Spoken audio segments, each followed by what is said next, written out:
Hey guys, welcome back to Star Wars Book Reviews, where it's my goal to look at the Star Wars Legends material for the very first time and discuss it here on the channel. Last time we looked at the second installment in the Thrawn trilogy, Dark Force Rising, and now we're going to be looking at the Jedi Prince series. The Jedi Prince series was released between 1992 and 1993 and consisted of 6 short novellas written by Paul and Hollace Davids, and follows the story directly after the events of Return of the Jedi as Luke, Leia, and Han are going on their own adventures fighting off against the Empire, all while a new threat has emerged in the form of a new emperor known as Trioculus, who is the Emperor's son, or posing as the Emperor's son, as we later learn that he is an imposter and the real Emperor's son, Triclops, is somewhere out there. All while this is going on, a young boy named Ken from the Lost City of the Jedi sets out on his own journey, discovers Luke Skywalker, and has his own adventures with the group.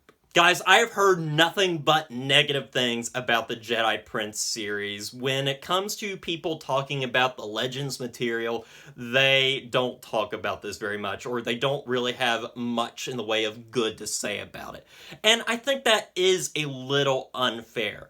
These books are written for very young children that are just now getting into Star Wars. If you think about when these books were written, they were written at a time when the Star Wars literature was very small. We only had the books that were released in the 70s and 80s, and then we had the Thrawn trilogy coming out, and then this. This was basically it for Star Wars literature, and especially for young kids. These were basically written for young children to get interested in Star Wars and to have fun little Star Wars adventures, and that's basically, in the end, what they are. However, I will say, as an adult, they aren't very good. Now, I grew up in a time when there was plenty of young reader Star Wars books, and I really enjoyed those, and I can say that those are even a little better written than these in particular.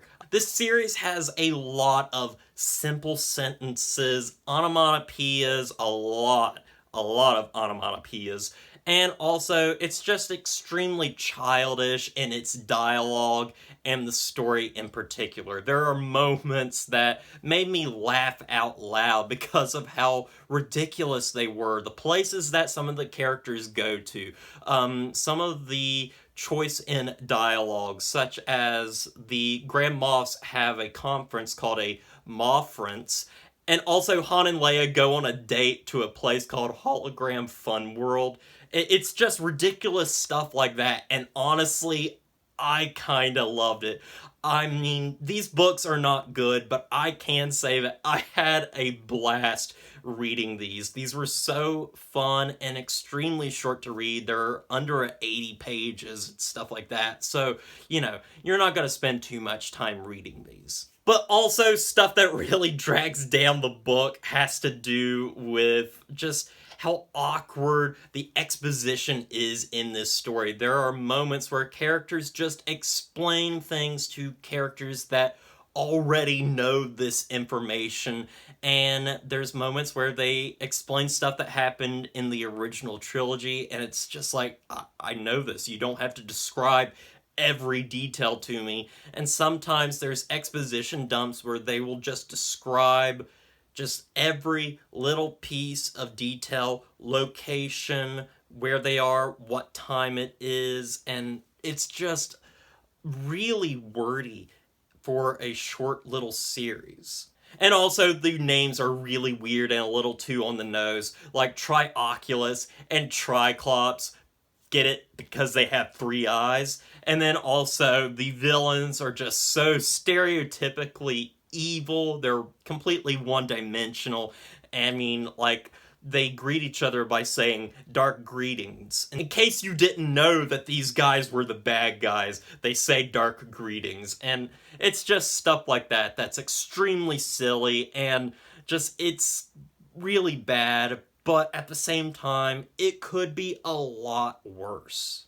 Now that's pretty much my negatives that I have with this book, and a lot of it stems from the fact that it's written for young kids and it's not particularly written for adults, and so I'm looking at it with an adult mind, but I need to understand too that what would this mean for a young child that this was the only Star Wars literature that they had access to.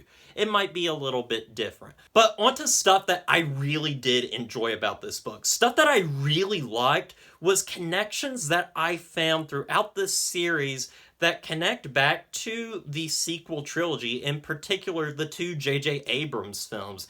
And I thought that was really interesting because we have this character of Ken, who is this young Jedi boy, this Jedi prince that has been on his own his entire life, being raised by droids in the lost city of the Jedi, and he's been learning about stories of the Empire, the Republic, the Jedi.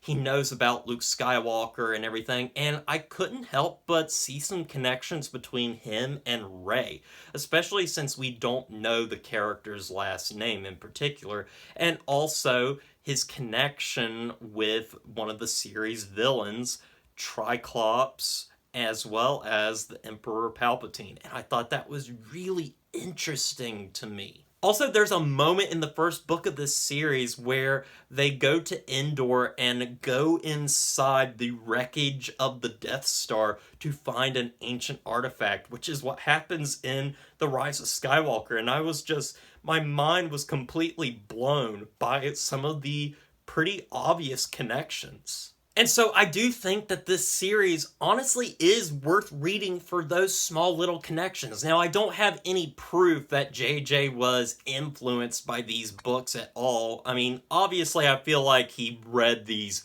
as a kid. He must have. But I think it is really interesting that we see connections between the sequel trilogy and some of the better stuff that is in this series. I also like a lot of the concepts with this book. I like the idea that the Moffs have gotten together and created a figurehead for a new emperor that is a complete lie. Taking somebody and passing them off as the emperor's son so that they can still have power. I think that is extremely interesting and really cool. There's also these characters called the Prophets of the Dark Side, which prophesy a bunch of stuff that happens throughout this series, and they are really interesting, and you will see that these characters are kind of used in the canon series of books with Acolytes of the Dark and such things like that. And I think that's really cool that they pulled some of these things that aren't beloved by Star Wars fans and kind of put them into the new canon. And some of the reason why I enjoyed some of this stuff was because of those little connections that I could see throughout. And also, I think overall that the story isn't terrible. It's just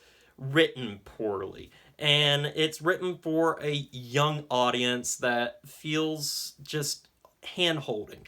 I say that if you kind of polished up the dialogue and the writing a little bit, kind of up the age of who is supposed to be reading this, I think you would have a Star Wars story that might not be particularly like a great Star Wars story, but would be something that people would more fondly remember as being, that was pretty solid and pretty good.